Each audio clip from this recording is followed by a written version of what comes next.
Well, this year, Cleveland changed the baseball team's name from the Indians to the Guardians. Last year, it was the Redskins that changed to just the Washington football team. Yet, on a smaller scale here in West Michigan, some schools remain with those types of names to represent their schools.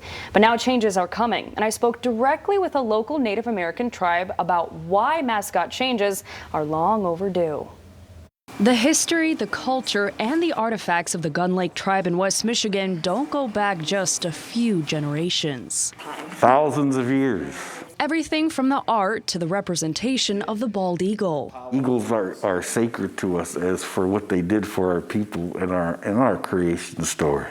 George Jeff Martin is a council member for the Gun Lake tribe in Allegan County. He says it's these sacred artifacts that have now become a sort of mockery for schools and sports teams who use names associated with Native American tribes. Their intentions may have been to honor the local natives, but with today's, as it's evolved, it's not turned into that no more. George Jeff says he believes it has now turned into an exploitation of sacred traditions.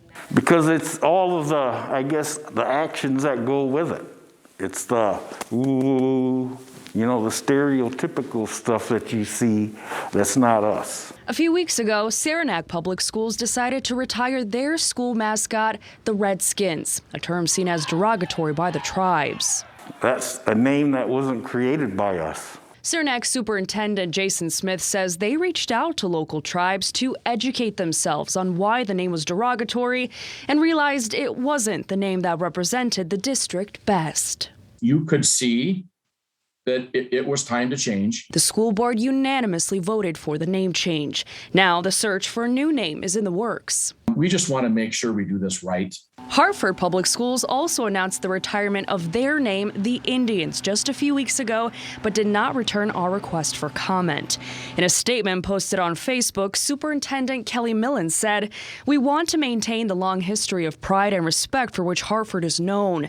The best way we can show that respect is listen to those who are telling us how to best honor them." Listening to council members like George Jeff. Come on over and get to meet us and talk to us and come to the source and find out why it is viewed as it is with us. A simple conversation that can help educate and move in a positive direction.